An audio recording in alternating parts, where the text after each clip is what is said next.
You're watching the Experience Comic Culture and Sales. Streaming live daily to Facebook, YouTube, Twitch, and Twitter. 2, 1.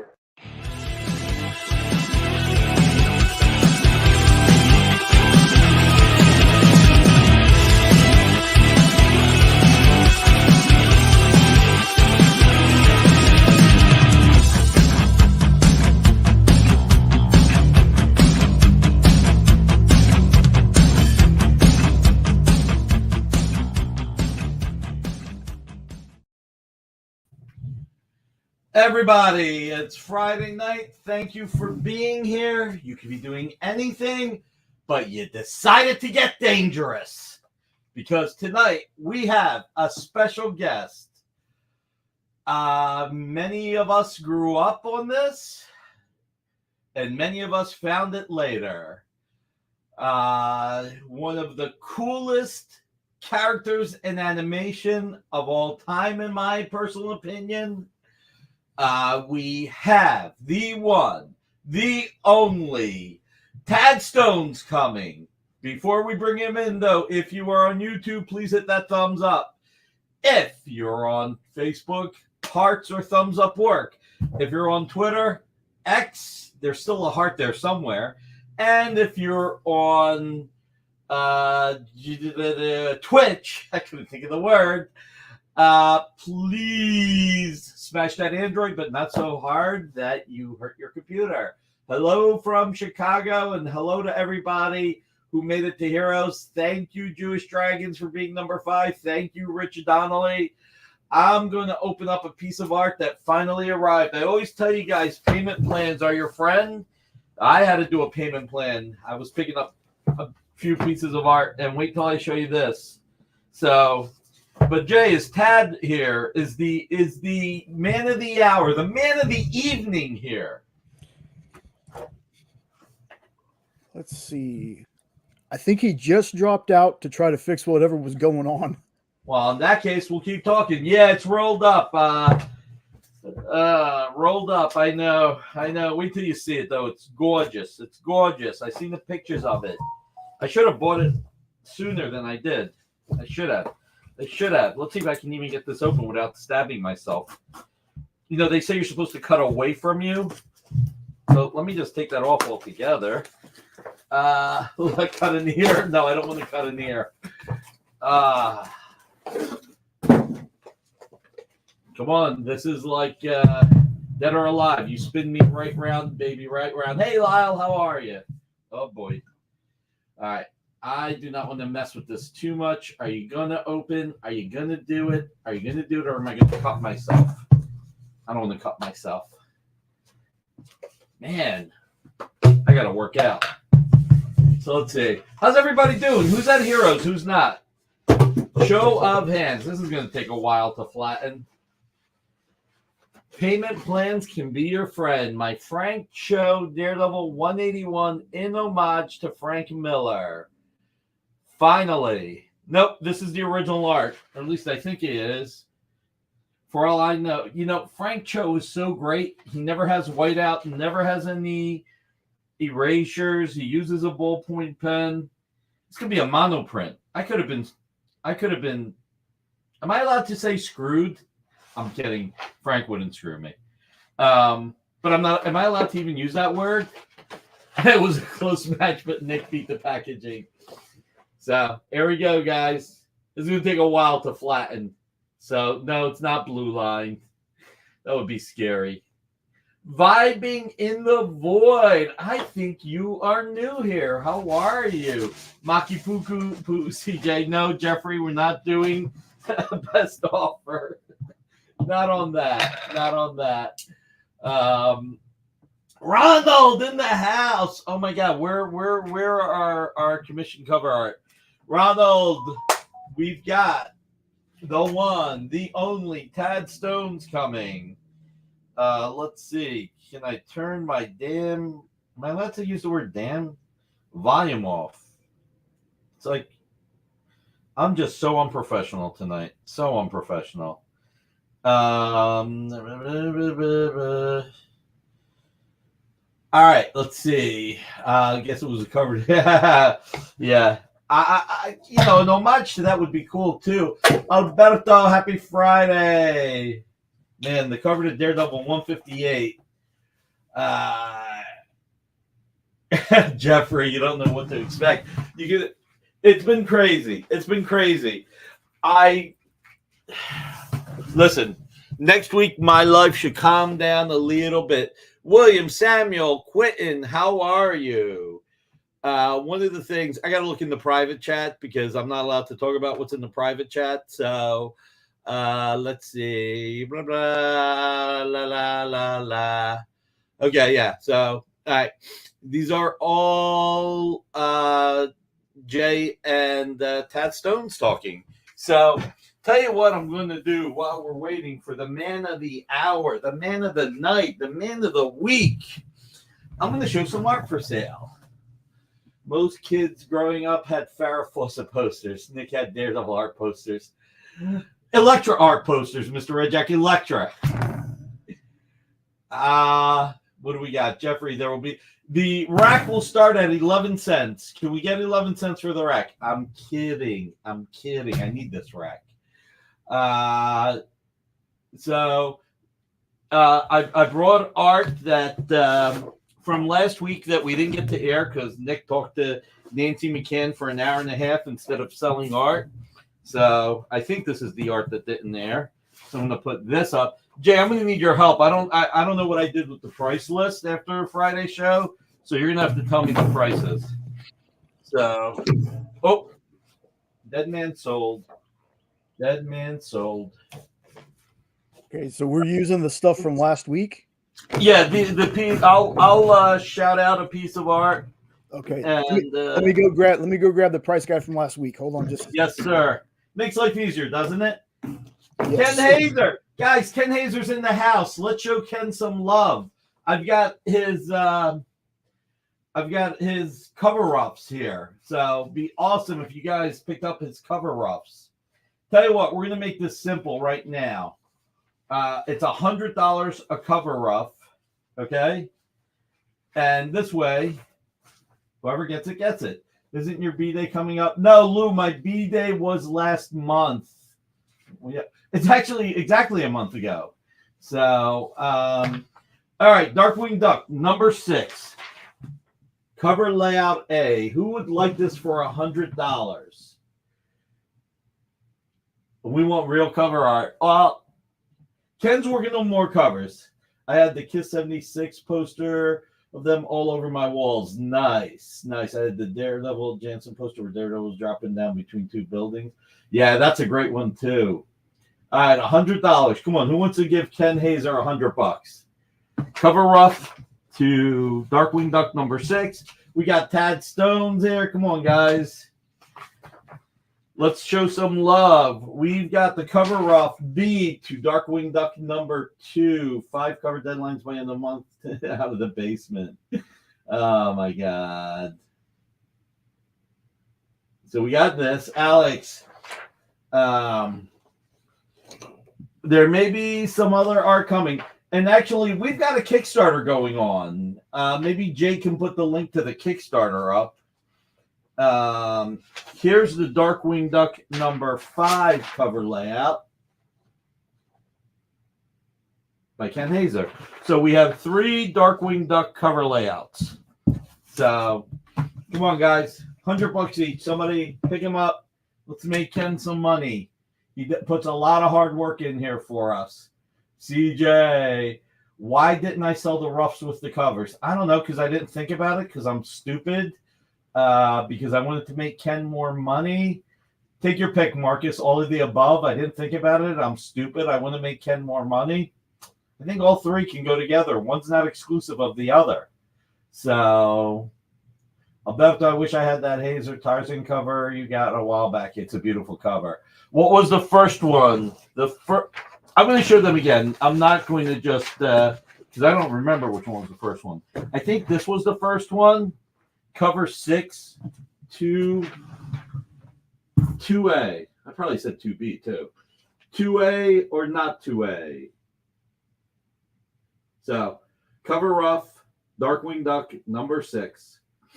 All these will be billed from Dynamic Forces next week, Dynamite Entertainment. So they will be normal PayPals. Then we have Darkwing Duck number 2 cover layout.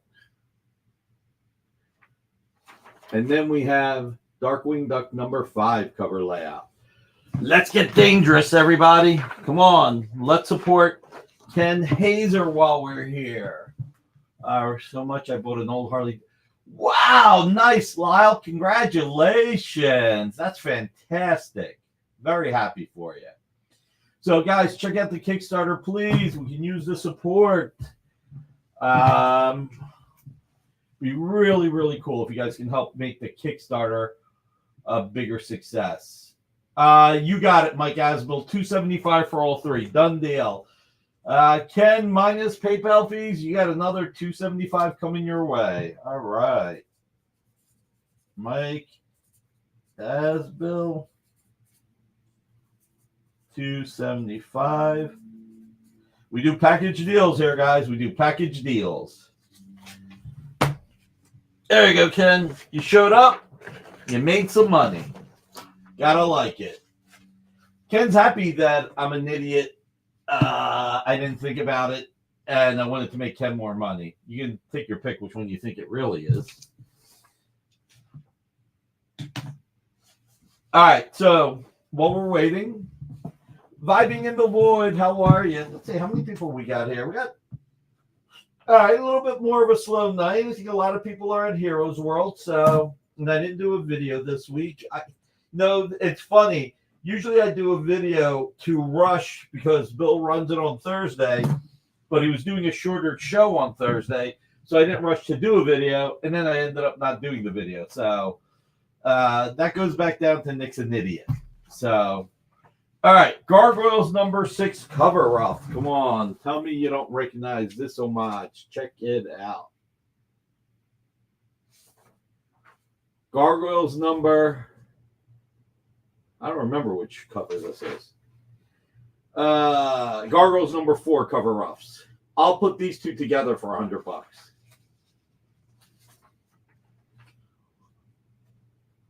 Gargoyles number 9 cover rough. Gargoyles number 10 cover rough.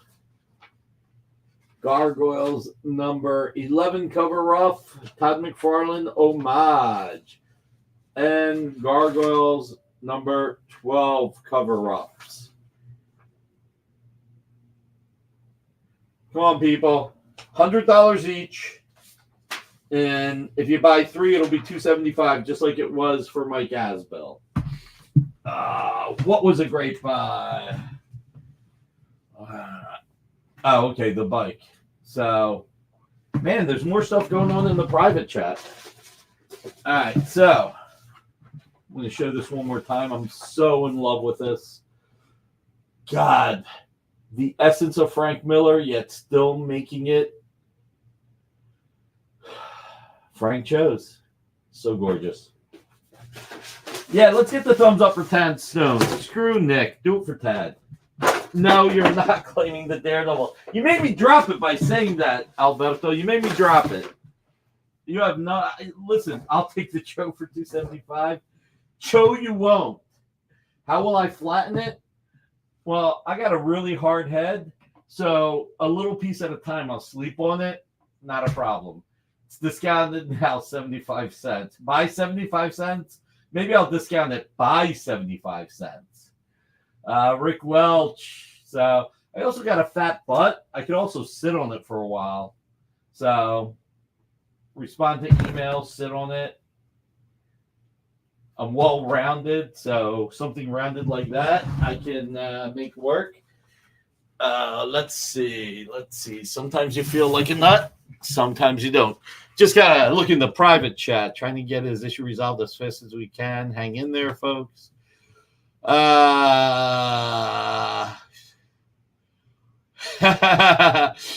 a crack up. Hey, we got him. We got him? All right, now I can leave. Hey, listen, Marcus, I'm not the deep with a octopus, okay? Let's just leave it at that. I'm not the deep with an octopus. I am not going to make love to a a piece of art. Wow. Maybe if it was the real Daredevil 158 cover. Well, I show up to troubleshoot Tad's problem, and I come into Nick talking about making love to an octopus. What kind of show do we have on the I experience? said right the deep. Listen. Look what Marcus said. I'm going to make love to this art. He said I'm going to make love to this art, and I said I'm not the deep making love to an octopus. That's This all show I'm is saying. so off the rails. I need to leave. Yeah. Well, yeah. Well, look, we got Tad Stones coming in Thank here. you. Wait till he gets here. He is here. He has been waiting patiently. We finally have the problem fixed. Man, Nick, if you're ready to bring him on, I just want to say before we do, I am 42 years old, so I literally grew up with the stuff this man has worked on. So this is trying not to fanboy too much out here. So Well, then I tell you what, you calamari madness. Check that out. God, you ready to bring him on? Yes. Oh my God, I really don't want to respond to any of this anymore. But Alberto, wait till you watch episodes 2 and 3. They're crazy. All right, let's bring on the man of the week, weekend, month, Mr. Tad Stones. Hey guys, can you hear me okay? We can hear you great. How are you? Hey, you were talking about an undersea kink and original art. Now, I got to arrange this so you don't see the glare. Here, let's get a load of this. That's awesome. That's an original Mike Mignola page. And the cool thing about this is that the original page was silent. So this would have been, the era this would have been, I guess this would have been lettered by computer as opposed to having little paste-its on it. What year did it come out? God, I couldn't tell you. Yeah, it was around 2000 where everything started moving to computers. Mignola launched Hellboy, I think, in 92. Oh, wow. Holy free holies. Wow. There's my, just so people think I only do ducks, I did do 2 Hellboy animated movies. And that's my little Hellboy shrine over there with these maquettes that were from the designs of our show. And of course, the original art and the famous Hellboy oven mitt. Were you on set for both movies? No, I did 2 animated movies. Oh, 2 animated movies. Okay. Yeah. So they're, that was, the 2 highlights of my career, frankly, were Darkwing Duck and the 2 Hellboy movies. And I wish the Hellboy movies had a Disney budget, but you do with what you can. You know what? You do with what you can. You love what you do. It makes life easy, doesn't it? Man, yeah. Your man cave. You that's got true. The DC Weekly comics behind you. Oh, that's so awesome. We got, here are my other guys. Whoops, wait a minute. All right. A little Chippendale action here. More Nice. Hellboy over there. And these were the maquettes was made by one of our character designers. So one of the few complete sets there. This was a piece of cell art that the staff did for me that has since been used in publicity stuff and all that. And, I don't have, it's not a serious man cave. I even got an Annie Award up there. But I have a very small office. It's just a little bit more of a distance to that wall as it is to this wall. So very small. Amy Memberson, the artist, who's done a lot of My Little Pony stuff and created the Disney Pocket Princesses. She calls it not an artist studio, it's my artist nook. That's awesome. It is bigger than a telephone booth, but not by much. Well, Alberto Gonzalez, a community member, said, "Don't forget the Gummy Bears movie. It's one of his favorites." Oh, I did the 3rd season of the Gummy Bears. Yeah. So, Marcus, there's some inside jokes here that will be thrown at you. Marcus Way is asking whether or not you have any Crisis on Infinite Earths art. I have some Crisis on Infinite Earths art. It's art I'm not up for selling. I came close to having a moment of insanity. I picked up a page at New York Comic Con and I was going to put it up for sale to to just get more viewers in. And when I went on the air, I was like, I can't do this. I'll regret it for the rest of my life. You know? So yeah, man. Well, listen, let me ask you a question, and maybe it's a question Sure. you get asked all the time, but this is the first time I'm asking it. Okay. And Then I'll create a whole new answer. All right. Yeah. Okay. Awesome. What's it feel like to have created a character that has transcended generations, where when you meet some of your fans, you're basically a hero to them? Well, it's not bad. It's cool. I started at Disney actually in 1974 in feature animation, and I came in right after Ron Clements, who was director and writer on Little Mermaid and Aladdin, Treasure Planet, Hercules, Moana, Princess and the Frog. And I came in right about that. I was like 5 months after Ron had gotten there, and about 3 months before Glenn Keane, who's one of the best animators of all time. Ron and Glenn were always able to go into a movie theater and just sit in the back and just listen to the audience reaction to know the connection they were making.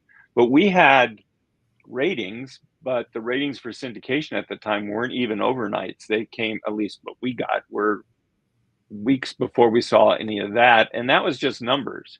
So it wasn't until I retired in 2016 and I went to my first convention as a guest at MomoCon in Atlanta. I had people come up and actually get teary-eyed about the connection that Darkwing and his daughter had and what it meant to them.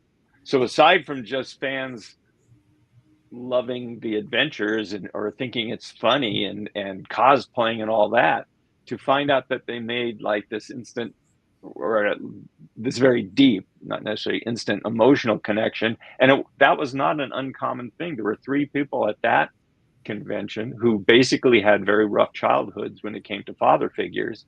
And the fact that this cartoon duck had an adopted daughter just struck them. I never saw that coming. And now, it's so much fun. I think of the cartoons that were on when I was in grade school, and cartoons were just being made for TV with, the early Hanna-Barbera stuff. And I couldn't name you the producers other than Hanna-Barbera. I couldn't tell you anything about the creators of those shows, or, if someone said, hey, here's the guy who did this, I would go, oh, wow, cool. But there was no internet for me to follow along and find out stuff. So it's been fantastic. It's amazing, for Chip and Dale to get a movie. That was awesome. I love that movie. I know fans are divided because they can't separate the show from any other rendition or, the behind the scenes story. And when Darkwing shows up at the end of that, saying, trying to lead a cheer about, we want Darkwing, we want Darkwing, that was fantastic. The fact that, the director put that in the movie, the fact that he put me in the movie as a voice anyway. And the interest continues with what you guys have done, and, the Kickstarter, obviously, collecting old stuff as well as, the new stuff you've been publishing is incredible. And the writers, and artists, working on this series are, top notch. I didn't, one of the series that you guys are collecting, the 10-issue Marvel collection, I didn't know that existed at the time. And then let alone that there are 3 issues where they put the characters in a human world instead of an animal world or a duck world. That's just insane. But by that time I was deep into Agrabah and, putting out episodes of Aladdin and, working with Dan Castellaneta and ultimately Robin Williams on that. What was the process to getting Darkwing Duck greenlit? What was the road to getting there? Jeffrey Katzenberg, who one time ruled Hollywood, when Michael Eisner came to Disney, he brought along, among others, Jeffrey Katzenberg to run the movie division like he did at Paramount Studios. And Jeffrey was put in charge of all movies and animation. And then the first week Michael Eisner came to Disney, that Sunday, 10 people, and I was one of them, were invited to his house to talk about TV animation, that he thought it was an important thing. He said, TV animation doesn't have to be as good as feature films. You don't have the same budget, but it should be the best on TV, you know, and that began development on Wuzzles and Gummy Bears. But DuckTales went out eventually and was a huge hit.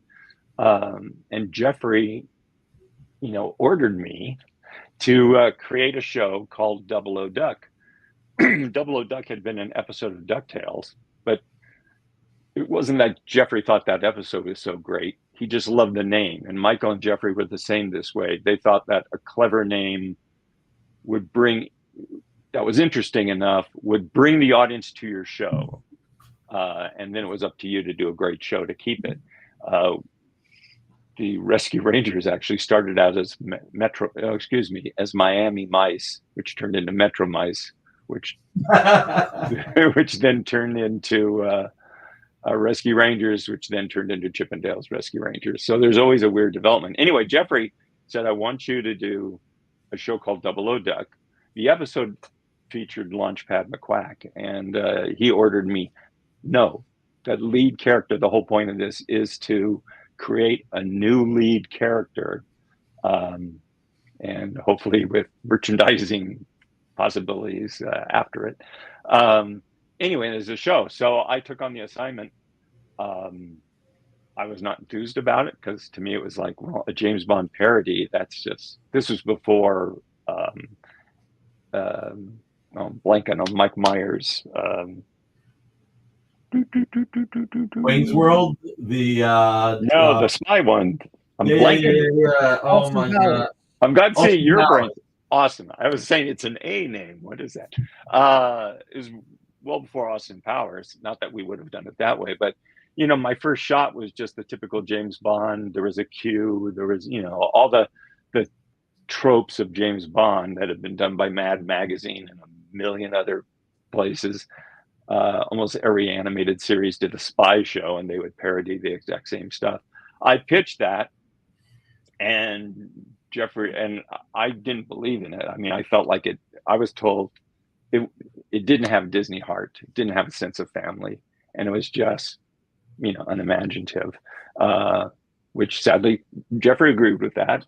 You know, and so I went back. Luckily, I got to go back into it. He told me do it again, as opposed to these days, they'd say, well, I'll get somebody else. Back then, all our story editors and staff writers were on term contracts, meaning instead of being hired just to do a specific show, that Disney could use you on anything they wanted. You know, they owned your hopes and dreams. You know, anything idea you came up with, technically they owned. Anyway, that meant I could, you know, invite a bunch of the guys I wanted to work with on this show into a conference room just to brainstorm stuff. And we had a piece of artwork that basically looked like Donald Duck in a white tuxedo, but with a mask and a hat, a very small hat, just a normal fedora and a cape. And Dwayne Capizzi, who had done, you know, already worked with me and did the animated Alf way back when, and later Jackie Chan and Men in Black.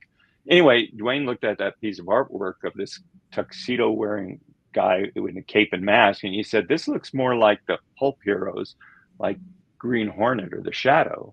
And that was like a light bulb going off in my head, and that it was, I love that stuff. I mean, it was before my time, but comic fandom as it was kind of cross-pollinated with those pulp heroes fandom, the old radio heroes.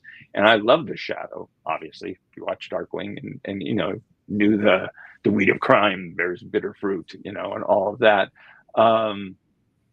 So that gave us a new template to develop around. So instead of the the James Bond stuff, it's like Doc Savage had a whole team of guys who were experts, each with quirky personalities, but there was a communications guy, a chemical expert, an engineer, a transportation guy. And it was like, great, we can play around with all that, which we did. But there was too many people for any one episode, and it still didn't have that heart feeling. It wasn't until we said, what if, not that we termed it back then in this simple way, but what if Batman had a little girl who refused to stay at home? You know, make her wild as Calvin of Calvin and Hobbes, and except, you know, they have this tight bond. And that was great. That gave us the heart. But then we had too many characters, because every 22-minute episode, you not only have the heroes, then you got a villain. And half the time the villain has henchmen or whatever. You can't give everybody a line of dialogue and make your time. So we kept cutting and pruning and everything. And finally, Launchpad had always been in the background. He was in part of that show as one of the experts, until it just cut down to the three that we used, Launchpad, Goslin, and Darkwing. And that's what we pitched. And there was an instant success. Excuse me, it wasn't Darkwing. Remember, it was still Double O Duck. Everybody loved it. He hadn't even been designed yet. They made little cloisonne pins to give to syndicators, you know, as souvenirs at the various conventions, and it still looked like Donald Duck in a mask, but it was Double O Duck. And luckily, in hindsight, it turned out that there is no such thing as the Double O, you know, agents of, you know, in Britain's Secret Service.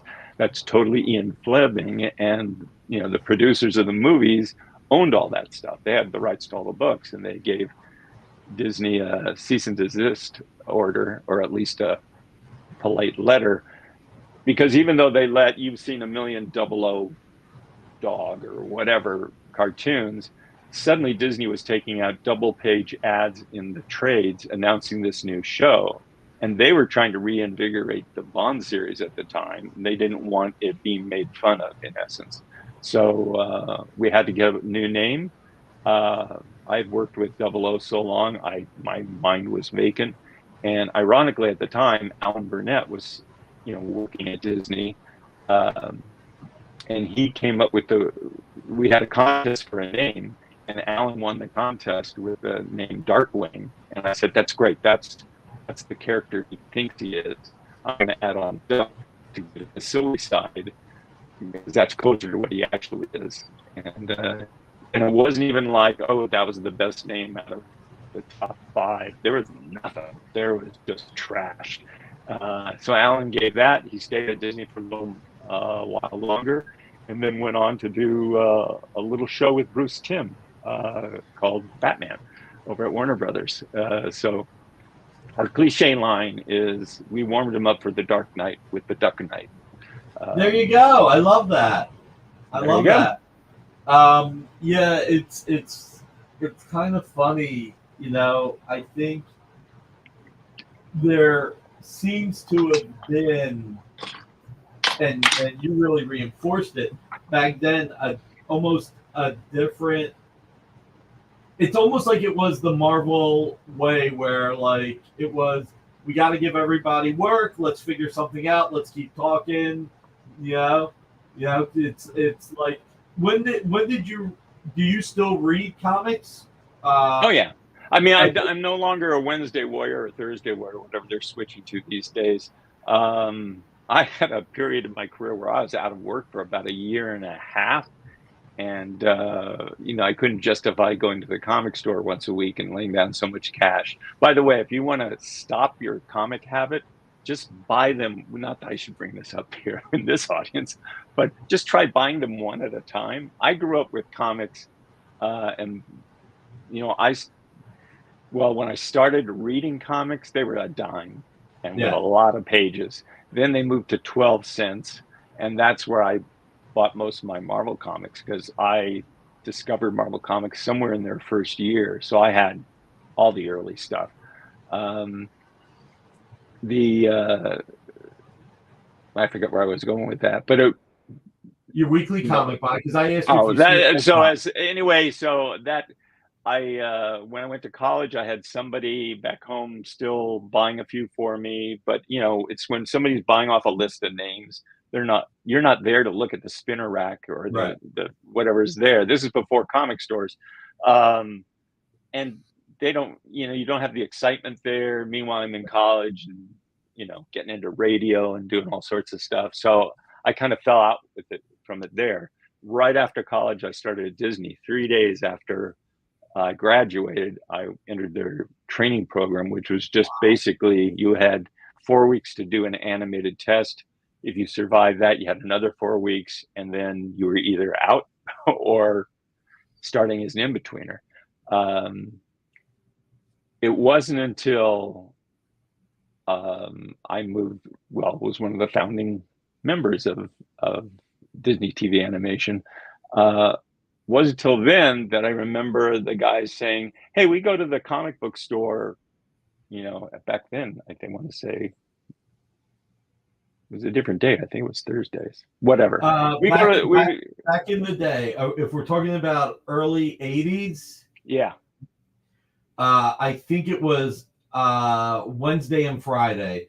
I think what it was the normal Marvel and DC books were Wednesdays. And then Eclipse Comics, First Comics, Dark Horse, all the Baxter books were Friday. I seem to remember it was like that. Like it was for us, I don't. Well, out here it wasn't. I'm on the other coast. It wasn't really split. I want to say it was Thursday, and then it became Wednesday Warriors somewhere along the line. So anyway, the guy said, that are working on, frankly, people working on gummy bears. I'm developing new stuff. And they said, "Hey, do you want to go to the comic book shop with us at lunchtime?" And I went, "Comic book shop?"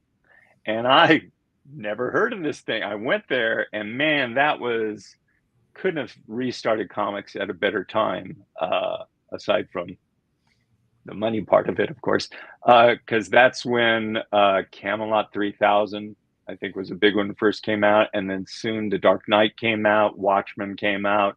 All that stuff. Watchmen, man, when that came out, we'd go, we'd get the comics, have lunch, and then head back to the studio, and then no work was done while everybody was reading the Watchmen and then coming out and talking about it. So that restarted me, and I was heavy into that until, like I said, I hit a year or a year and a half of unemployment. And then, so after that, now I find myself buying graphic novels every once in a while, collections, actually Kickstarters, to support an artist, all that. In fact, my computer right now, I wanted to raise it up for the eye line. I backed a Kickstarter from Beehive Books that is a new edition of Pinocchio. The Mike Mignola one. Exactly. And with Lemony Snicket doing the foreword and commentary through it. So I can't wait to read that, not just for the, I'm going to try to resist paging through for the art and just read it along with the commentary and all of that. But so I see stuff on the internet, and every once in a while buys one of those things. I recently got Jeff Parker's Blighter. Is that him? Yeah, I was right. So I got Blighter by Jeff Parker, also known as the writer of Negaduck. Anyway, so I'm no longer buying actively, but on the other hand, I listen to iFanboy podcast every week religiously. I used to send them boxes of comics just for fun. Well, I mean, you've definitely had a successful career, an incredible journey. And the really cool stuff, like, you've been a big supporter of the Kickstarter, and we have the stretch goal with the ash can that we hit with your cover on it. And then if we get to the next two stretch goals, the ash can will get signed once we get to the third stretch goal. So we're having some fun with this. We're having a lot of fun with it. Hold on. You got a little glitch right there. Did you announce the second stretch goal, or were you saying you're coming up on one? We're coming up. I know the ash can was the first one, and there's another one. I was saying, I wonder what that one is. The second one, I actually don't remember. I remember the third one, which is the Ashcan sign, because I'm hoping we get to that because I want to get a signed copy. So this has been really great. I mean, I will tell you, as a publisher, it is really rewarding to hear that all the hard work that the writers and artists are doing on Darkwing right now, that you're enjoying their work. I mean, that means the world to me because I always Well, say, I will say this: Amanda took one of the characters, Morgana Macabre, who's the Catwoman to Darkwing's Batman, kind of, as far as the relationship goes, and of course she's a magical character, and 2 episodes are some of the favorite of fans, which is Justice Ducks, which was putting together a league of superheroes to fight, a group of bad guys. But what I didn't quite like about that 2-parter is Morgana was almost a damsel in distress or she was ineffective with her magic. Whereas you see some of her other episodes, and she's, as she should be, way more together. And Amanda got that and ran with it, and I'd say she did a better presentation of that character than I saw in our show. I mean, if I was doing the show, I'd say, "Hey, who wrote this? I need to hire her." Anyway, Amanda Divert did the first Darkwing Duck series, and then on the Negaduck series, because you had to stretch it out to a series, we always played Negaduck very one note, just how villainous he was, and by putting more of the Darkwing into the Negaduck personality, because he is an evil mirror of him. Actually, it was something I'd never done, and it works great. It really fleshes him out and brings him more. And then finally, Roger Landridge is possibly my favorite now of all the first 3 that you've done with the Justice Ducks, in that he changed some things. He let personalities come forward in a natural way. And my biggest compliment to him, I told him that this is like, what if Carl Barks wrote Darkwing Duck comics? I mean, he gets into the adventure, at lightning speed, and then just everybody's got, a part, and it plays to their personalities, and every page has a ton of gags in it. It's a delight. So I'm looking forward to that collection. Roger truly is one of the most brilliant minds when it comes to comic books based on animated properties. His Muppet series. I was going to say his Muppet Show comics for Boom were great. Yeah. And Pirate Steven, and Tad, I actually wasn't supposed to talk about the second or third stretch goal. Of course. I got an email while we were talking that said, "Did you notice that it says stretch goal number 2 to be announced?" So I'm like, oh boy, I blew a gasket. Well, pays to come to this, little get together you have every week. The EXP experience. It is. And Pirate Steven, I'm fairly confident we're going to get to the third stretch goal. The campaign is doing well. It's funny when we do these campaigns. It's bad news for me. I've got to sign all the stuff. For those, I might just sign Tad. I don't know. We'll see. Brian Michael Bendis, I shouldn't say this, but how about this? There are some creators when they have long lines at a convention, especially the ones who don't charge money, because there's, most creators now are realistically charging money because a lot of people are selling the autographs when they get them. That's what happened to me. Yeah. They'll do one letter and an exclamation point. Look, Marcus is like, I heard it was a remark. No, it wasn't, Marcus. I'm dispelling that rumor right now. There is no remark on these. No, look, it's kind of funny because when you do these Kickstarters, the way we do it, there's the outward facing goal that we let the consumer see, but then there's the internal goal of what you need to get to break even, especially when you're remastering and you're paying for advertising and marketing. Our philosophy when we like for the Darkwing Duck, for us to break even, and I have no problem telling my audience the way it works. We have to get to about $300,000 to break even, because you'll have credit cards that don't go through. You lose all those. Kickstarter takes their fee. That gets deducted. Justifiably, Disney takes their royalty. And then for the older material, we have to pay to reconstruct all those pages because they're not available anywhere else. They're not digitized. So we're digitizing them from get-go.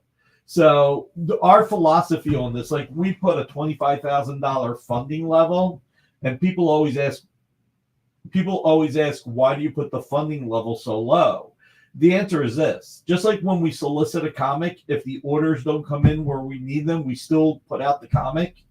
Our philosophy on the Kickstarter is, once you put a Kickstarter out there and you're engaging the fans, even if it doesn't succeed to where you want it to, you still have to put out the books because you've made a commitment to the fans. If we would have put a $300,000 funding level on this and we got to $299,000 and it ended and we didn't fund, we would disappoint all those fans. Yeah. So we put in a low funding level because we're going to put the books out anyway. And it helps reach a larger audience that wouldn't go to comic store. And the other good thing about Kickstarter is there are a lot of fans that look at the Kickstarter who maybe don't have it in their budget at that time to prepay for a Kickstarter, but then they know about it. And when the books go to the comic stores or to their bookstores, then they can buy it. So there's a nice halo effect. So when you talk, just to talk a little more business time, when you say it takes you $300,000 to break even, is that for all the stuff you're offering for the Kickstarter, or for putting out the comic anyway? For the Kickstarter, you're doing soft covers, you're doing hard covers, you're doing all those prints, you're doing ash cans and all of that. So it gives you the halo effect of the, as you probably know, a lot of the costs are in the setup fees and everything else, the development and the marketing. If we didn't have all the marketing costs for the quick Kickstarter and everything else, it would be considerably less. But it's just a different beast. You work it differently. You market it differently. You still market it to the comic audience. And you're right. Then you also have the extras that you have to pay for, like the ash cans, like the signatures, like the second stretch goal, which I'm not allowed to talk about, like everything. It's truly, it's a lot of work, but it's a lot of fun too.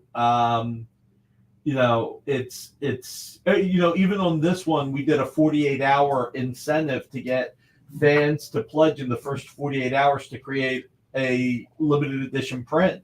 If you pledged in the first 48 hours, you get that. So there's a lot that goes on with it. And inevitably with most of the Kickstarters, you always get hiccups along the way, whether it's approvals, because, either internal approvals, because you missed something or something wasn't digitized right, or Disney will catch a few things that they say, hey, you missed this, and there's so much going on, and then you're doing different editions as well. Like you said, it's not just a trade paperback. You're doing a hardcover, a high-end hardcover, a trade paperback, and everything in between. I'm going to go off on the tangent here real quick. No, go ahead. Questions. Second, in an update email, how about the fourth stretch goal? Pirate Steven, I don't know. I'm told not to. See, this is why I'm not allowed to know anything, because I screw it up for everybody. But Mark Evanier, right? You must know Mark Evanier. Mark Evanier once said that no matter how many times he proofs a book, when it arrives from the publisher and he opens it up, he always opens it up to the one mistake that was missed. He said, Oh, yeah. For some reason, that's the first thing I see every single time is the one mistake I ever missed. I got a trippy idea, and I should not be saying this out loud, but again, that's why people come to the show. I'm so blunt and transparent with my audience. A dark, you would have to like it. Greg would have to like it. Disney would have to like it. But a dark. Oh, and you think Greg Wiseman? You think Greg Wiseman isn't rubbing his nearly $1 million Kickstarter in my face? You know, I hope not. I hope no, not. He's not. Actually, I haven't talked to Greg in a while. You know, actually, I'm a little tiny bit of Gargoyles history in that. Remember, I talked about sitting in a conference room with a bunch of story editors. Dwayne Capizzi said, that looks like one of the old radio heroes or the pulp heroes. And that got me going and eventually shifted to what Darkwing really is. It's a Silver Age comic when comics were the goofiest. With Greg, I was one of those people called into a thing with Gargoyles. Gargoyles, God, it started out as Gremlins, based on the Roald Dahl book. Then it went through several versions of that with that name. It turned into Quarks for a while, and it was a modern thing. And then somewhere along the line, they got much closer to what it is. But I want to say, I can't imagine I would have said this without some sort of visual clue. I can't remember. So anyway, I had just seen a rough cut of Beauty and the Beast, and it was mostly pencil tests, some color, some janky computer stuff in the famous ballroom scene. It was incredible. And I was in that room with Greg, and he was looking at the stuff, and they were talking about maybe doing, what if we do Gargoyles as the Three Musketeers, and one can be a goofy guy and all that. And I looked at some piece of artwork, I assume of Goliath, and said, why not make this your Beauty and the Beast? And I could practically see the light bulb materialize over, Greg's head. In that, I'm sure this is too cartoony to be real, but I kind of remember he talked to his assistant, Kat, and he said, Kat, you keep working on that Three Musketeers one. I'm going to take a shot at this. And Greg credits me on that light bulb that sent him on his Shakespearean road. Greg, by the way, as far as a Darkwing connection is, I was really lucky in that. I don't know that people know that Greg was an editor or assistant editor at DC Comics for a while. And he wrote several, I think it was uncredited, but several issues of Captain Marvel. Anyway, we are always assigned, when you have a new show, you're always assigned an executive to give notes. And the job of the executive was to be someone who knew what the show was pitched as, what it was supposed to be, knew about the show, wasn't coming close, but would just be the one to read the scripts as kind of an objective view of, hey, you're losing the whole connection between Darkwing and Gosalyn that you guys pitched. Or whatever. Anyway, the coolest thing is that Greg was our executive, and it was so great because we were doing all the Silver Age comic stuff. Greg knew all that stuff, so he was right there, could suggest create. This is when Greg was only in management. He didn't have Gargoyles was his first show, and he could come up with ideas or appreciate ideas. He had a sense of humor and all of that. He was super passionate. Greg once said something that I've quoted this often because the boss would have killed him at the time. He said, look, I'm supposed to give the objective reading on this. It's your show. You don't have to take my notes. And no Disney executive would have been allowed to say, you don't have to take my notes. But what the thing about Greg is so passionate, if he really believed in something, he would wear you down. You would be taking his notes. And, thankfully, most of his notes, because of his comic history and all that, were super valuable to the show. So, anyway, I cut you off. Were you hinting at some gargoyles? No, I was just thinking. I mean, like I said, you would have to be interested. Greg would have to be interested, and Disney would have to be interested. But a Gargoyles Darkwing Duck miniseries co-plotted by you guys, and I know that I'm pretty positive that Greg wouldn't mind scripting it. Might actually be a really cool event. That could be a really cool event. I will say two things. One, I could be wrong about this, but I don't think there's a panel of comic material about gargoyles that Greg has not written. I mean, that's the cool thing of that collection. That is, one single vision. I think the only other place in comics would be Larry Hama's G.I. Joe. But then even then, other people have written those characters too. But Greg, if you pick up a gargoyle comic, you're going to find his name in it. There is one exception. There actually is one exception. When Marvel first started putting out the Gargoyles in 1994, that's true. It was he would have still been at Disney. Yeah, it was Martin Pasco, and I think maybe one or two other writers that. But Greg would have known him too. I'm pretty sure. So I'm sure there was a lot of crosstalk going on there. I mean, when we collected the Marvel, but Greg did all the slave labor material, to a degree, and I'm not trying to put words in Greg's mouth, but I don't think he ever considered the Marvel material canon. I think he created the slave. It didn't labor. Come out of his typewriter or computer or whatever. Exactly. It's not real. Exactly. I don't, and he's never distanced himself or anything else.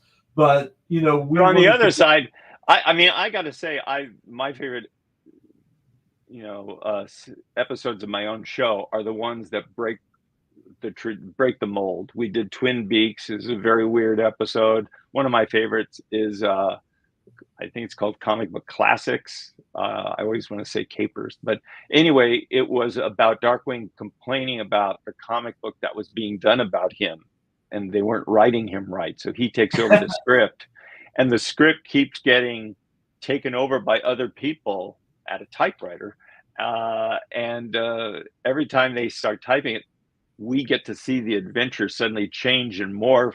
It gets to the point where somebody puts a coffee cup down on the artwork, and in the adventure, they run into a giant coffee cup. I mean, I love those crazy, bizarre episodes where we didn't follow a normal 3-act structure. I mean, the Warner Bros. Equivalent would be like Duck Amuck, when, Daffy Duck is being messed with by the animator, and you finally pull out to find out the animator is Bugs Bunny. Bugs Bunny. Yeah, that was fun. So I loved all that stuff. Disney, not necessarily a fan of that. I mean, within a show, fine, but as far as a crossover, how I can easily come up with, the universe crossover idea, but I'd have a hard time imagining Disney. Look, I've seen some cover roughs where Disney has given notes just because there's a little hint of some sort of Disney merchandise as a joke in the background, and the artist has to go back in and change it. So I don't know. Feel free to pitch. You the first two people that have to be interested are you and Greg. There is no pitch without you two. Yeah. Oh, I mean, it is that one of those things. Like if they're open to it at all, it would be great to get together and just start. As long as Greg does all the work, I'm fine with that. I'll shoot out all the ideas in the world. That's awesome. Now, when we were reprinting and putting back in print the older material, we would not have put the Marvel. The Marvel material is cool. I mean, it's Amanda Connor art. Joe Madureira did the first cover. But if Greg had asked us not to reprint that, we wouldn't have reprinted that. Mm-hmm. And he's just, even though he may not consider that canon because he didn't type it. He's a completist. That's the side of Greg that it's like, well, you got to put it out, Yeah, I mean, and also for the fans. I mean, he is really great with the fans. He really, Yeah, really is. very much so. By the way, are you going to San Diego Comic-Con? Am I at it? No, this year I haven't been the last couple of years. Well, pre-pandemic. Right. But I'm planning on going down because um, some of my friends are saying, "Oh yeah, we're going to be there. We're going to be there." That I'm planning on going for at least for a couple of days. Will you be My there on grand Sunday? Huh? Well, it depends on what's going on. Obviously I can't get a hotel room, but luckily my grandchildren live in San Diego, so I usually sleep on their couch with their cats that I'm allergic to. Are you Uh, allergic to cats? yeah, but Oh, I get up. You know, there's a dog under my desk right now. But anyway, so yeah, I was planning on being there, but I didn't have any specific plans. I was thinking of just because I never have a on all these cons I've been to, and now it's all obviously stopped for the pandemic. And then when I tried getting back into it, it's dried up. I don't have merchandise per se. I don't make prints because Disney owns all my characters. yeah. And I'm not going to pay them a licensing fee to do it. So when fans say, "Oh, why don't you come to Heroes Con?" I'd love to go to Heroes Con, but I have to be invited as a guest Right. because they'll give me a table, and then for that, I'll get to work and turn out some original art to sell at the table. So I'm there, but I go just for the fun of it and interacting with fans. It's not, and it pays artistic fees and stuff like that. Um, but that's why, I can't just, say, "Oh yeah, I bought a table at such and such," because it's like I would, paying Well, for it this and the is flight and this. all of that would be crazy. But Well, where do you live? Do you live I in live California? in Simi Valley, just right outside the San Fernando Valley. Oh, Okay. I forget you're on the other coast, but it's like because of traffic, like a 3-hour drive to San Diego, something like that. Well, Especially for the con, there's a lot of traffic. So, well, what I was going to say is we've got a Disney panel on Sunday, and if you wanted to come to the panel, maybe I'll call San Diego and beg and plead to get you a room Saturday night so that you that can would be have a room fantastic. without cats. That would be fantastic. I would definitely be there. The Okay. other person you should get, who's a huge comic fan, of course, is Jim Cummings, who's the voice of Darkwing Duck, and he goes to conventions all the time. I'd be surprised actually if he's not at Comic Con, but you can get him onto the panel too. He can read. He can do dramatic reading in all the voices, of the comics. One Mr. Easy Go Lucky says he's only a city away. He can carpool with you. Good. I did say when I talked about this live stream, I said, yeah, Nick seems to have the superpower of being able to talk and read comments at the same time. So it's appreciated. It's part of the job. I've got to pay attention to the fans. These guys are here every Friday. I mean, these guys are family. I've did you ever work or meet Steve Rand? No, don't think so. And I'll throw this out there. Who is Steve Rand? And forgive me if I should know. Forgive me if I should know. Yeah. Well, I was going to fall on the sword. Yeah. Okay. Yeah. Oh, by the way, here's a big distinction between Darkwing and Gargoyles, and I kind of referred to it earlier. Gargoyles was the first. A lot of the syndicators hated it, and the reason why, not that it wasn't a quality show, but it was a continuity. In fact, there was at least one episode that was mostly tying in, finishing up storylines of several different continuities. And the syndicators would play it Monday through Friday, and then like Saturday they would just take Monday's episode and show it or something like that. They had they'd like to be able to mix them up, keep them fresh. Well, that didn't work with Gargoyles. You had to follow that way. Darkwing was the opposite because, like I say, Darkwing was born of the Silver Age when Jimmy Olsen turned into a giant turtle boy, and and characters on the covers had like giant heads because they were super evolved. Yep, And lots they of, did and that. lots of gorillas. I'm pretty sure they did that 3 times. I think Superman had the giant head, Lois Lane had the giant head. I think maybe Batman did, and certainly the Flash did. Flash did it with was just Green like Lantern. Flash did with Green Lantern. I remember that was like so 13. so I used to say, much like I guess Julius Schwartz was alleged to have done, is like he'd have a crazy cover drawn first and then tell a writer to write a story about it. I would tell my story editors, look, pitch me the comic book cover, meaning it should be a visual, because we're animation, it should be a visual concept that makes for the fun of the episode.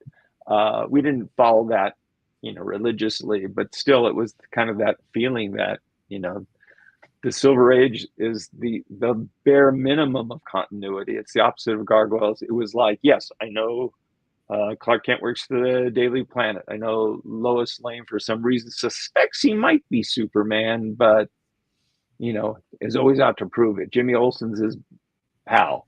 On the Batman side, it's like, I know his villains never explain how they get out of jail, how they're out of Arkham.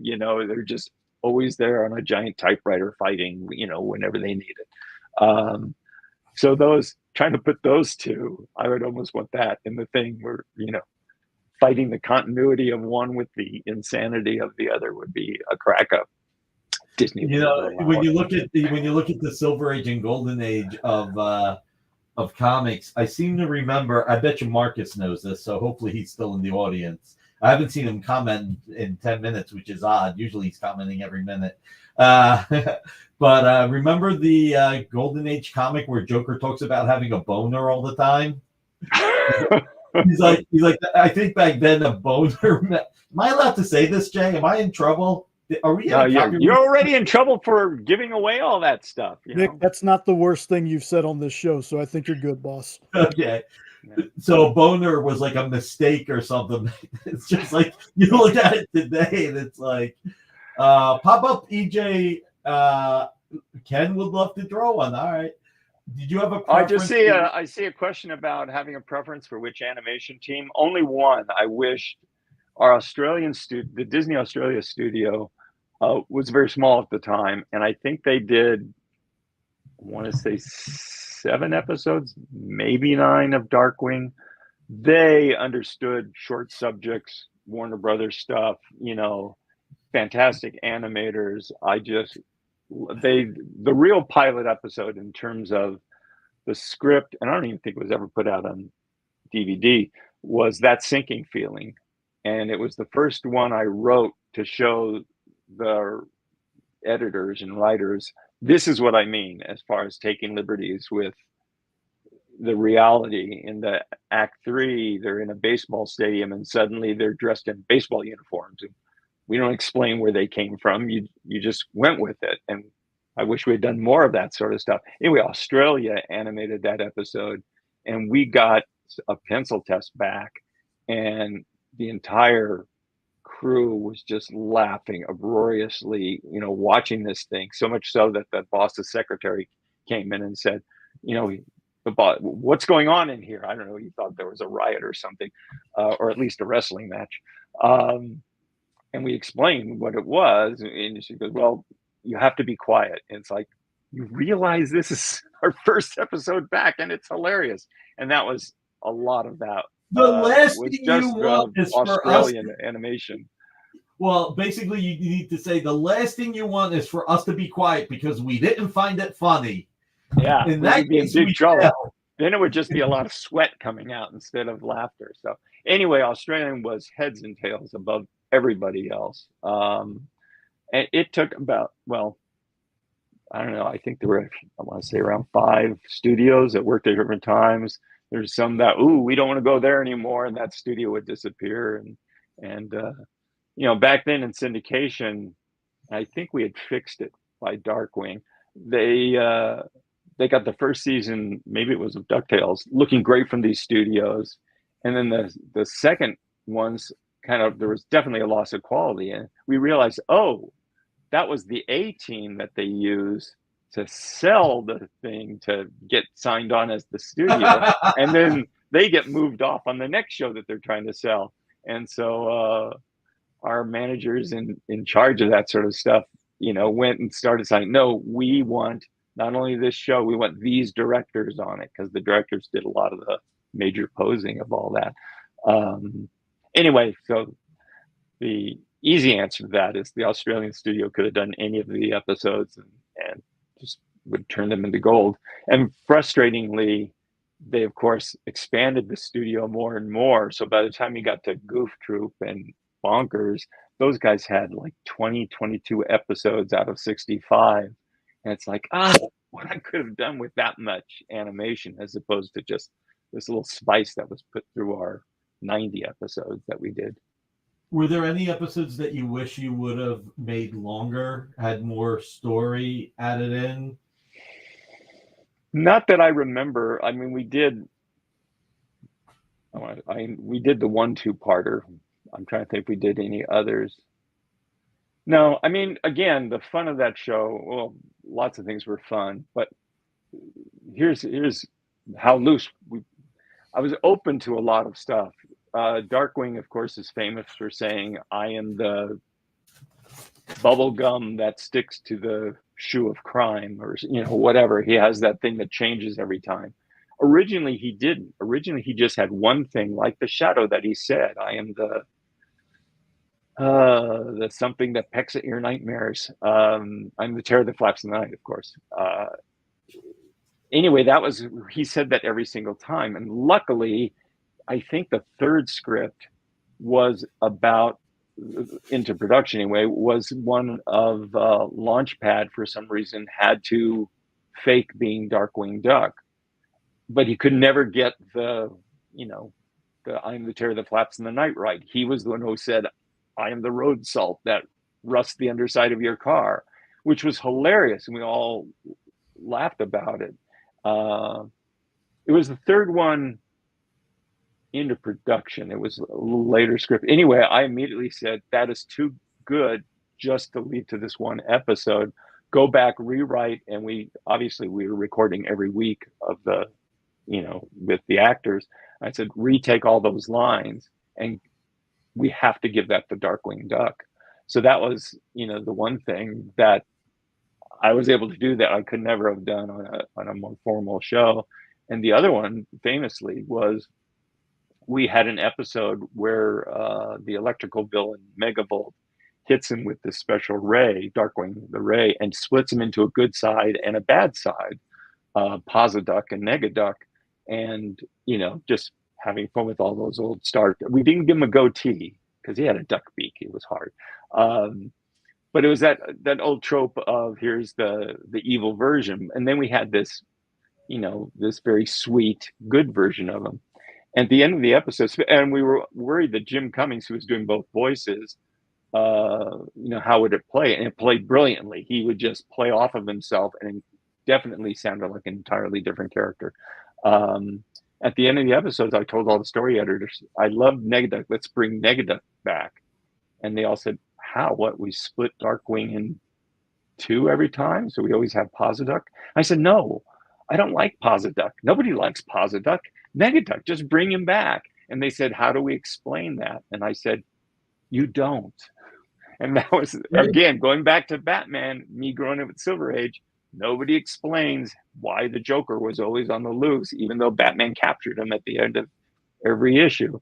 And eventually we came up with an alternate universe episode.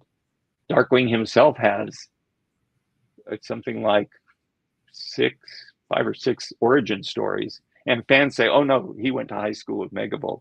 And it's like, that's just because you like that one the most. That's not necessarily canon. If we had gotten more seasons, I'm sure he would have had, more origins. So, I mean, I love that craziness of that show. That was the fun of it. And again, being loose with concepts and being able to change things on the go was fantastic. Got 2 comments here. First, Jay, our producer. Wait, you don't say potato backwards, you say potato backwards. Night of the Living Spud was a great episode. And then we got Marcus saying Posiduck went back to his home planet with Poochie. Yes, there's a Simpsons reference. Yeah, the Night of Living Spud was, actually one that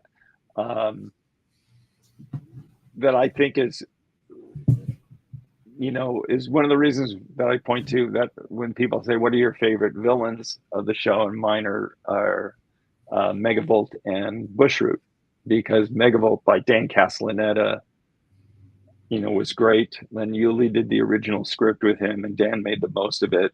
Although Doug Langdale, who went on to do Earthworm Jim and Dave the Barbarian and all sorts of crazy, and the Book of Life movie, had a crazy sense of humor. And I tell the story a lot, but basically he did things with Megavolt that I would never think of.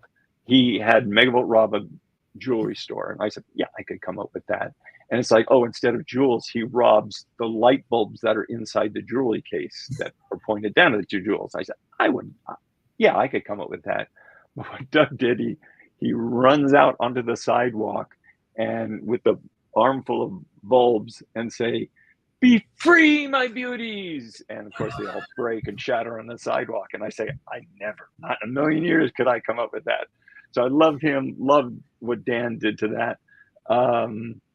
And with Bushroot, he just wanted a girlfriend ultimately, and these scientists picked on him, and he was trying to do good. He turned into this plant creature. And so he decided to grow his own and grew this giant potato to be his Bride of Frankenstein type. And, went wrong. The nice thing, Bushroot was not based on Poison Ivy at all. It was based on in Strange Tales magazine, which was a Human Torch and Doctor Strange comic in the early days of Marvel. He fought the Plant Man, who I didn't realize this part till looking back at it. The Plant Man had this huge cloak and a giant hat.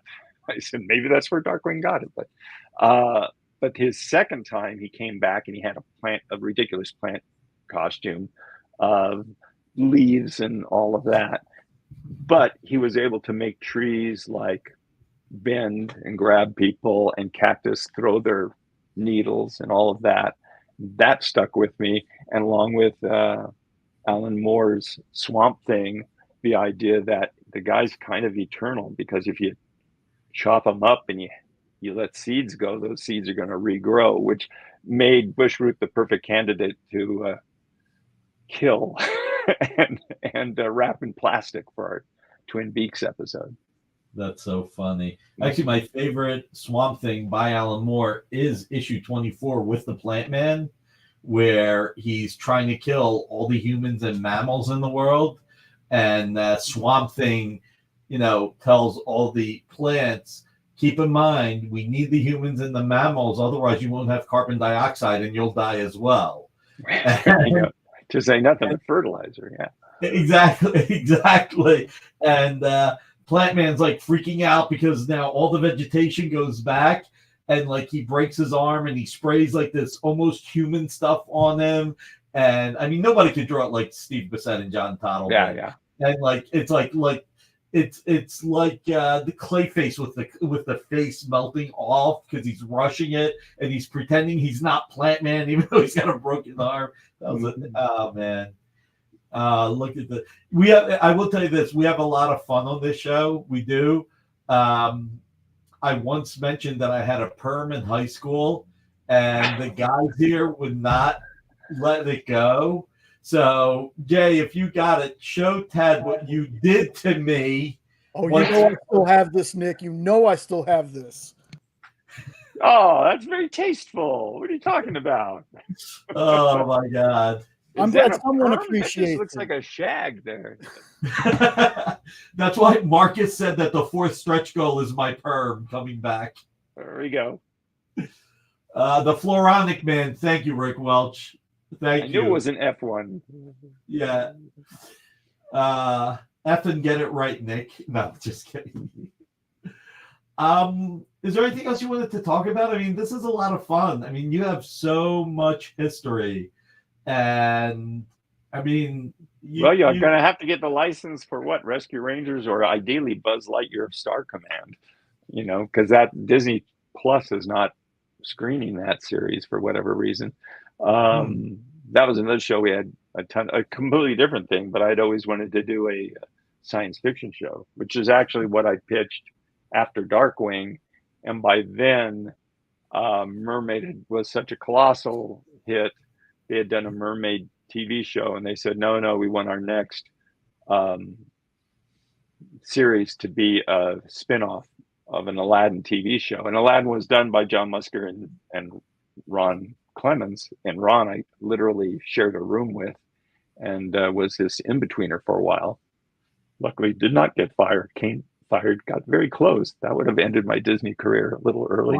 But anyway, I went and talked to them, what they felt. Is it okay? I just felt funny about doing it, again, having started in feature. So, I went into Aladdin and then did Return of Jafar, which suddenly created the video industry for Disney, and did a sequel there, then came back to series for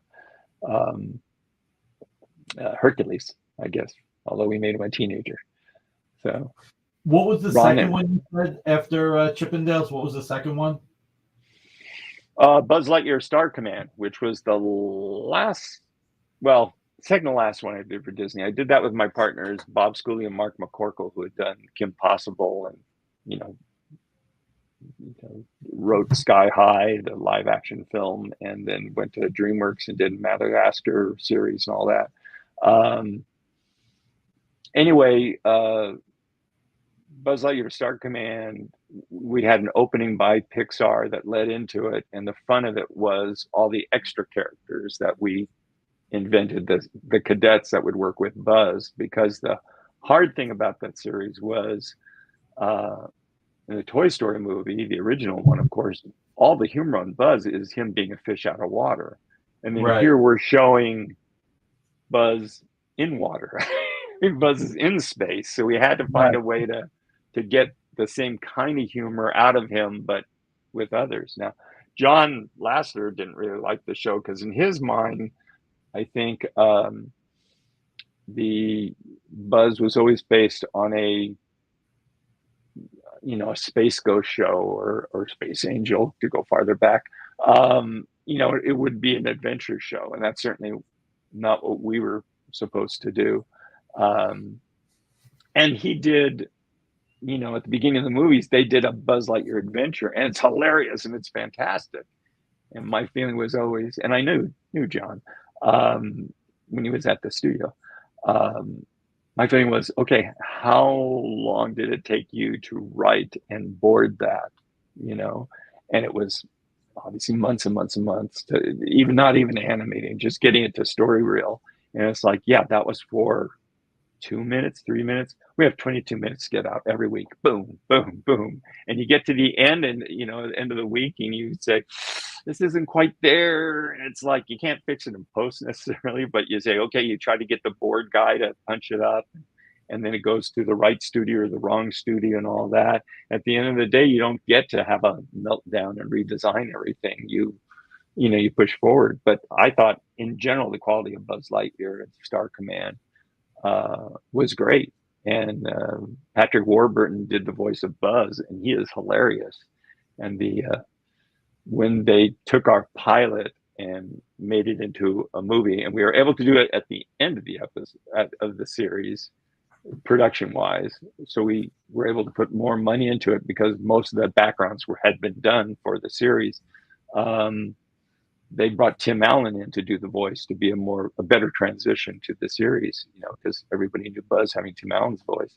He had the craziest time trying to match Patrick Warburton's mouth, and they're trying to do ADR to the mouth and the performance of Patrick Warburton, because nobody sounds like Patrick Warburton unless they're trying to imitate him. And the thing about that, here's your, although it's not a secret, if you get the DVD of Buzz Lightyear Star Command of the movie, in the end credits, we put lyrics to the, Buzz Lightyear song, and it's sung by William Shatner. And the background, the chorus of Little Green Men, the little aliens, is me. just Really? singing along. Yeah. And even weirder in details that matter to no one except my brain. The studio that we recorded at was built in the same square footage of the A&W root beer stand that was 2 blocks from my house that I used to walk to and had my first burrito, and always had the root beer with the frosty mugs, taste. They'd serve That's the awesome. mug with glass mugs would come out, having been kept in the freezer, and fill it up with root beer. Damn, the 50s. It was great. The good stuff. Yeah. Mainline that stuff. It's really awesome that you have. I mean, look, I've been reading comics probably since I was somewhere around 9, 10, 11. I started selling comics when I was 13. But I was a weekend warrior. I started selling at conventions. But it's really awesome someone of your passion and notoriety that still loves comics, and you've got a great blend of loving the pulps to the Silver Age and just appreciating everything in between and since. Yeah. Well, and it's been great coming back to the Kickstarter and the collection and the comics that you guys have done and what's coming. Just to see this talent that you've got on it, and seeing, I've always been one to, again, my characters are not owned by me. So when somebody says, oh, we're going to take a new, shot at it, they always make changes. And if they ask me to for my opinion, I always try to understand what they're trying to do and remind them of what was the heart of the show and whether they're getting it. I mean, the main traits, and but understand the changes that they're doing. And the minor changes that have been done in your comics universe makes so much sense to me. In what Roger did in Justice Ducks, he let Neptunia, who's this little fish person, he gets away from the Aquaman problem of the Justice League of what do you do when there's no water around? What role do you have?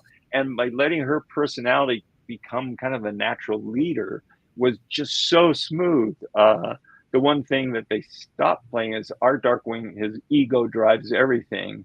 And so the idea of somebody else being the leader would have been a constant battle. But instead, they let Darkwing be okay with it enough that he gets drawn into it too. That it lets you do new stories, that you don't hang up on the repeating the same thing over and over again.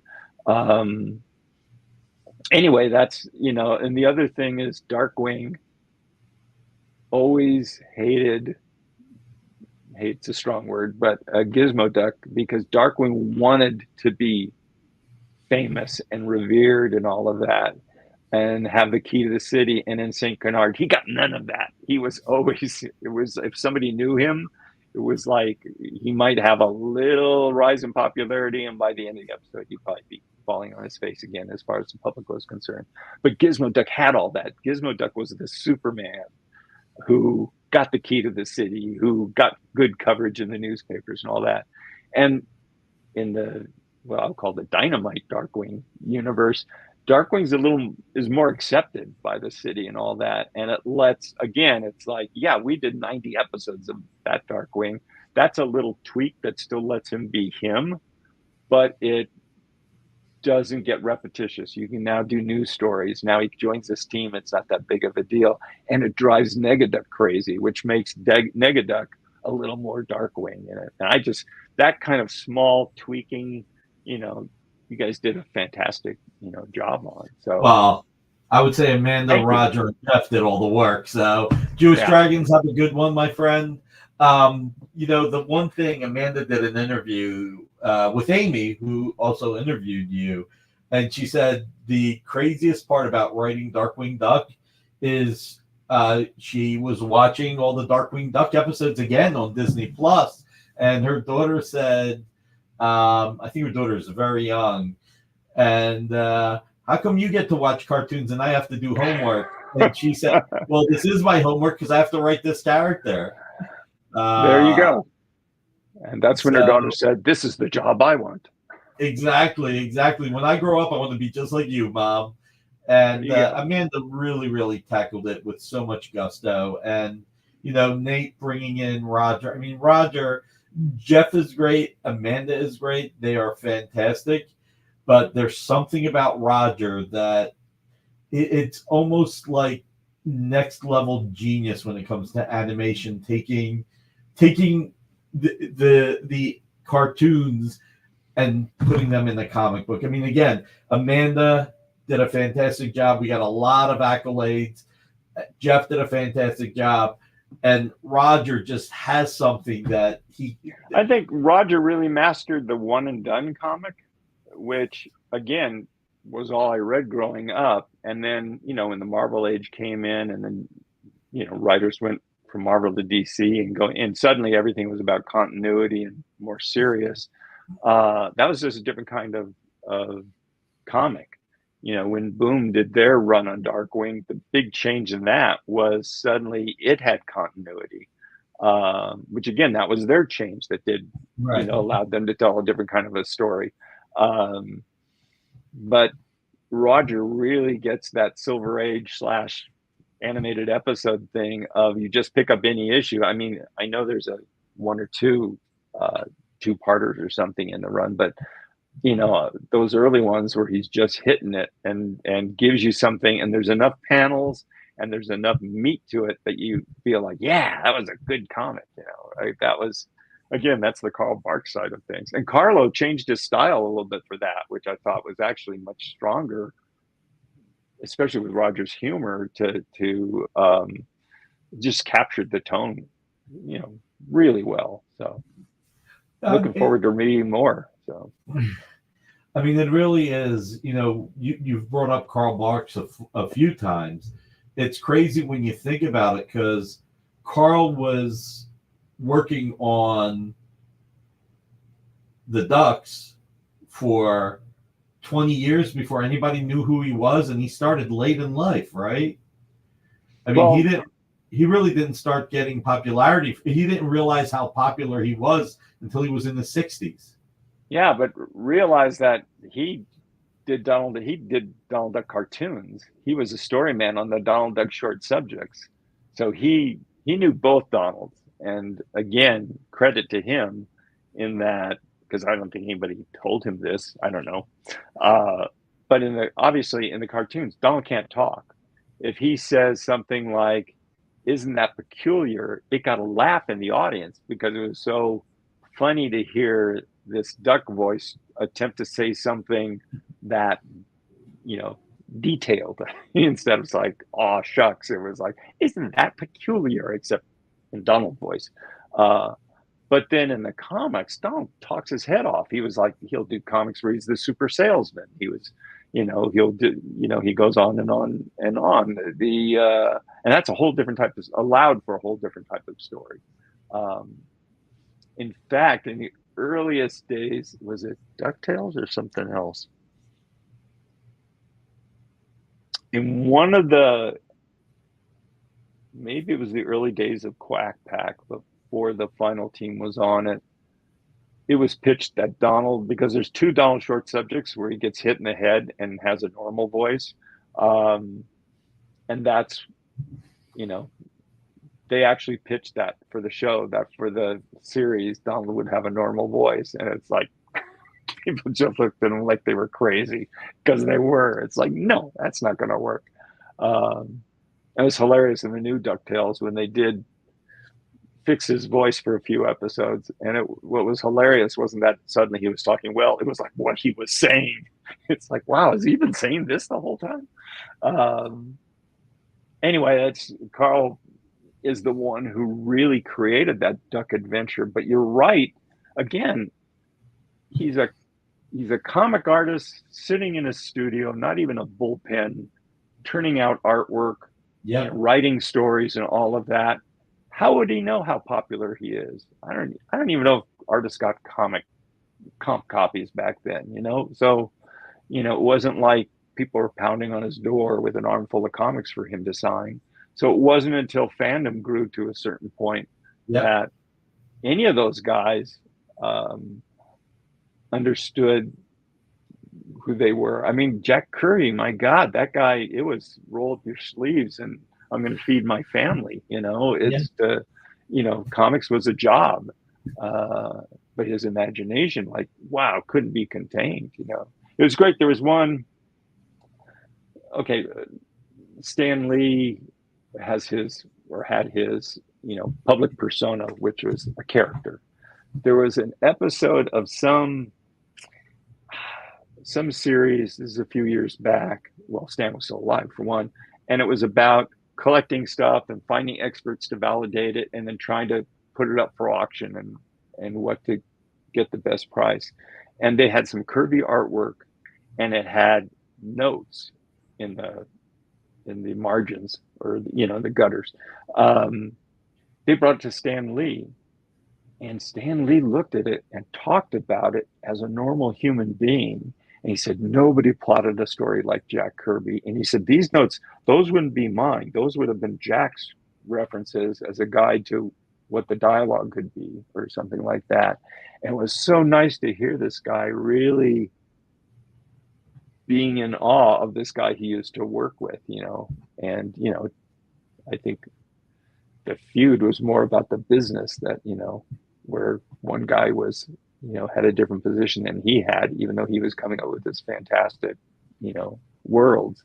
But I don't know that, Jack probably didn't get a sense of what his role in the industry made until San Diego Comic-Con, back when it was in the basement of the Hotel Cortez, I think, and it was just like one little room in the basement, that grew and grew and grew. And it's like, yeah, I was old enough that I could have started, if I had known, made the connection, could have been in those early, stages to go and visit, along with Mark Evanier and Scott Shaw and those guys, just to really see those veterans and talk to them. But yeah, about being, the fanboy with I don't know what to say, Well, and this was a job that they put their all into. I mean, I've told this story before. You can thank one person for the Avengers happening, and that's Bill Everett. Stan created Daredevil for Bill Everett to draw, but Bill was late, and they had to put out 8 books that month, so they needed an 8th book. So Stan and Jack sat there and said, what can we do? And it was, how about we pull some of the characters together into a group book, And that's how the Avengers happened. If Daredevil wasn't late, we would not have had the Avengers. I mean, that's why on that series, I think Jack either drew the first 8 or the first 12 issues. I think it might have been the first 11 or 12. And then Don Heck took over, and then I think Jack came back for a little bit. I mean, Don Heck is somebody who I loved and does not. He's like the invisible man of early Marvel comics. I mean, he did gorgeous women, and after a while, he tended to make a lot of the characters have long legs, but that was a minor thing. He drew these wide shoulders and all that. His work on Iron Man and all that stuff. His Black Widow. In fact, it was my first 2 comics of Marvel that I got. It was on a vacation, and I found them in this literally a general store, in a spinner rack, and they had these little, Marvel boxes in the corner. It's like, what's this? I don't know these characters. And one was, I used to know the numbers, but it's like, anyway, it was Iron Man in his yellow suit versus the Melter, which is a Jack Kirby cover, and I think I think that was the interior. It was either Jack or Dick Ayers, but whatever. I don't think people realize that Steve Ditko designed the yellow and red modern costume. That was actually him inked by somebody else. Anyway, but the other comic I got was Tales to Astonish. I want to say 49. It was the issue where Ant-Man became Giant Man. And that was a Don Heck. And I was just appreciating the artwork immediately, but I loved the story. And of course, there was something about those 2 comics. They were written that just, it was different. And I spent the rest of the vacation, it was at Lake Tahoe. And my family drove around the lake, and everywhere we stopped, this is when comic books were everywhere, you know, and at every hotel or casino that my parents might have stopped at going around the lake, I checked out the magazine rack and picked up, you know, that was like Fantastic Four 23, I guess. So I don't know whether that was that would have Was been that the the first second year. child? Was that the infant? No, that was Infant Terrible. I think 23 was the on the cover was, they talked about, it was a Doctor Doom issue, and they're in this room and the floor is dissolving into space. It was like they made up stories in science or whatever to say that these waves would come through and hilltops would disappear and whatever. But man, I brought those comics back, got my entire neighborhood reading them and collecting them. And that's when, these days, you can get a great collection if you have enough money. Back then, the fun thing was you'd go to every used bookstore, and every used bookstore would have at least a box of magazines and comics that you could get for a nickel. And I got tons of back issues for a nickel each. I got 2 copies of Avengers #1 for a nickel each. Salop's bookstore on Magnolia. And then for the few gaps to complete my set of Avengers, I was able to write to Marvel, and I got them for 35 cents. You could get a back issue. Oh, What are wow. we looking at here? Black Widow by Don Heck. Oh, yeah, yeah. Is that the issue with Crimson Dynamo? Or is that later? It is. So let me see. I want to show one other thing. I'm a huge Don Heck fan. Huge. It's like, he was fantastic. Yeah. He got a Here- bad rap. Some famous artist or writer in a famous interview put him down, and it turned out that he was misremembering the name. It was somebody other artist, but Don does not get man. I would love to have some of that original. oh, here is something that is so gorgeous. Just real quick, and I don't know if the resolution is going to be good, but this is from the Witching Hour, and Oh, is that Alex Toth? no, it's Don Heck. Don After Heck was Alex Witching Toth. Hour. Okay. Look at how great that is. Oh yeah. Well, he was great at women. He I was. always jumped to Alex because some of my favorite work was when he was doing the Witching Hour. He'd do the wraparounds, and they Yeah. were just, because his sense of design and shadows and the graphics, along with just his, you know, his drawing itself, were just so fantastic. You know, He great stuff. absolutely. There was only one piece of work of Don Heck's that I was not crazy about, and I realized why years later. You know, Flash is my all-time favorite character. My 4 favorite characters are Flash, Green Lantern, Daredevil, and Submariner. And I always found it kind of trippy, ironic, whatever, that Bill Everett co-created both Submariner and Daredevil. You know, because Wally Wood obviously is the person people even though Daredevil #1 was Bill Everett, then you got Joe Orlando. Number 7. Yep. Yeah, So issue the red 7 is my all-time favorite. Yeah, that was when the red costume came. Yeah. Yep. Yeah. The only time I didn't like Don Heck was when he was drawing the Flash, and then I finally realized it's because Frank Chiarmata was not a good inker over Don Heck. He just didn't do it. He just wasn't right. But man, when you look at it, I mean, I don't know if you remember this, but the first 2 books that John Romita Sr. drew at Marvel were, I think, Avengers 21 and 22, and those were inked by John Romita Sr. Huh. So those are the first 2 issues. It might not be 21 and 22 because Wally Wood inked a few issues as well. So you'll have to forgive my mind if I don't remember correctly. Maybe somebody, one of the people here. Comic Art Boston, Avengers 23. Thank you. So we're all huge art aficionados here. So no, and then when you think back on the way Marvel worked with the artists carrying so much of the story, man, those guys, Jack Kirby, Steve Ditko, Don Heck, Dick Ayers, those, I think of those four as being the main guys starting, and it was like they were coming up with really fleshing out these stories and all of that. And then, they'd work things out with Stan a little bit, and he'd of course go in and make the dialogue. But all those guys they were a special group. And Don, I didn't think of it at the time, but I mean, Don, I just loved his artwork and how he did things. And he did the first Hawkeye, as I recall.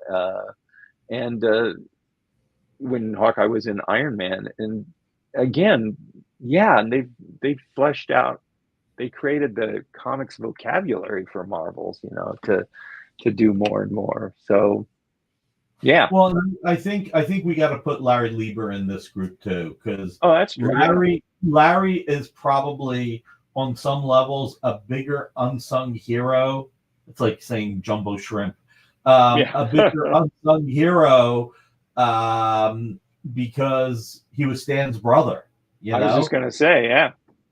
So he kind of got, because he created Iron Man. He co-created Iron Man. Did he do the first issue? I believe he did. Can I get a little bit of a higher octave with that? I believe he did. But Gene Colan, Comic Art Boston, Gene Colan's fantastic, one of the best Daredevil artists of all time, in my opinion. I would not put him in that class necessarily, only Gene because Colan, Gene Colan, as everybody loves him, and everybody's got their taste. Gene Colan, just something about him, the big feet especially, and some of the poses that he did, just didn't get to me as much. On the other hand, somebody who I loved when I was getting those comics for a nickel, I would always pick up the Atom and Green Lantern and Flash usually too, but especially for the Gil Kane artwork. And I kicked myself in later years because it was like if I was hunting, to me, the DC characters had been around forever. So it didn't even occur to me to try to get a complete set of the modern Flash or Green Lantern, Atom. I could have easily, because Showcase Comics, arguably the start of the Silver Age or of the modern age, was not that far before that time. But I always liked Gil Kane's. It was so different, especially on those characters on the Atom and Green Lantern. Just love those. The funny thing about Gil Kane is he probably did 50-50 art with Marvel and with DC. Mm-hmm. And yet I still only think of him as a DC guy. Yeah. Well, in the early years, that's when I knew him, as I thought he was a DC artist, Yeah. But he did a bunch of the Tales of Suspense. He did a bunch of those Hulk issues. The Hulk. That was such a strange, different Hulk, But, yes. Yeah. I want to show you one thing. You're not going to be able to read it, but I'm going to show you this. This is on the Atom #1. Okay. This is a note that Gil wrote to Murphy Anderson, and you won't be able to read it. So I'm going by memory. Okay. It says, "Dear Murphy, I only wish Julie would have given you a better example of my art to ink." Huh. He basically was saying the Atom #1 wasn't his best work. And it's like, man, he really did not know, the impression that he left. I mean, now I think we're fortunate, we're very fortunate that we get to appreciate all this. And man, I got to tell you, I mean, like I said to you earlier, the fact that you love comics so much just takes it to a new level. Oh, yeah. And another DC comic that I really loved. I mean, I was all about, the early guys too, but Metal Men was a big favorite of mine. And I realized in many ways, Metal Men was the most Marvel comic of all the DC comics at the time, in that it was all about the personalities of the Metal Men. And there was, the Tina always having it for Doc Magnus and all that.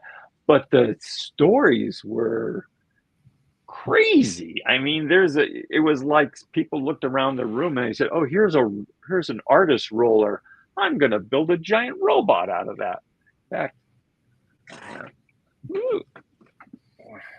And I also loved with the Metal Men. Every once in a while, they would create a brand new set of evil Metal Men, or like the Gas Gang.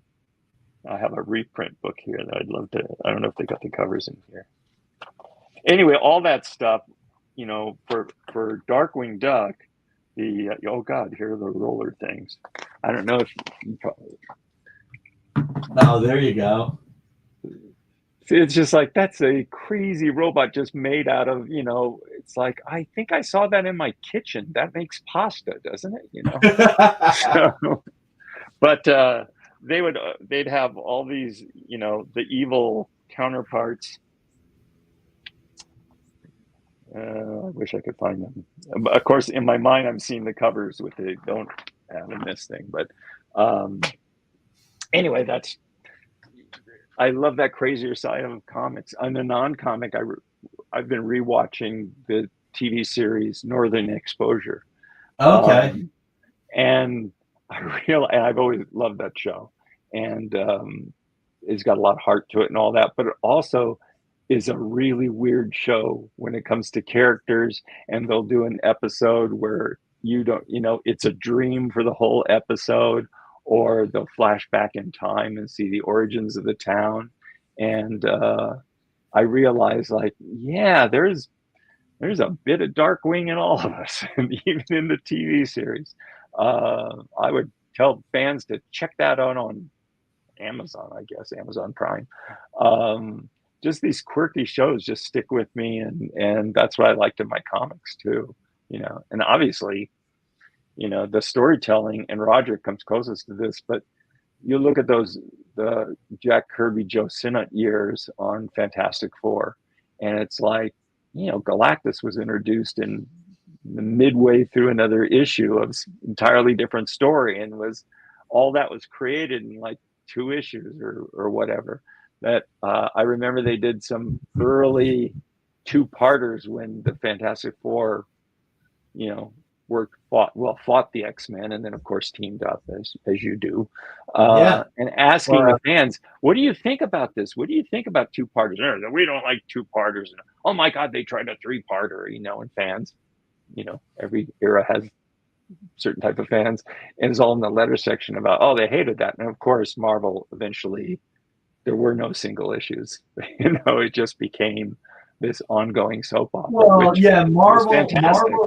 Yeah, Marvel had the underlying plots that move forward. I mean, Denny O'Neil, I always say this. Denny O'Neil always said it best. Every story is an A, a B, a C, and a D. You've got the A story, the B, the C, the D. When the A is over, you move to the B, and the B becomes the A. But sometimes the C or the D may become the A, and you just got to add that extra layer to bring it back around.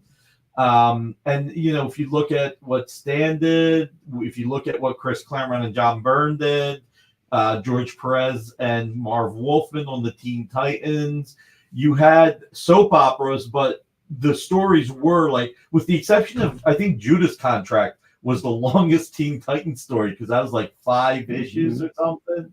Yeah. They've got another show coming up. I gotta say, this has been a blast. Everybody here has loved having you here. You're a hero to so many of everybody who's joined here. These guys are used to coming in either for stupid conversations of stuff that I say that make no sense, or we showed them original art. Come on, they got some. They got some. But your being here is a high watermark. I want to thank you. I mean, it means the world to me and the world to everybody else. It's just, I mean, thank you. I'll stop saying anything because I'm just blubbering now. It's okay. Well, thanks. You made Jay's day. Huh? Oh, are you talking to Jay or to me? No, I'm saying you made Jay's day. Jay loves the fact that you're here. All right.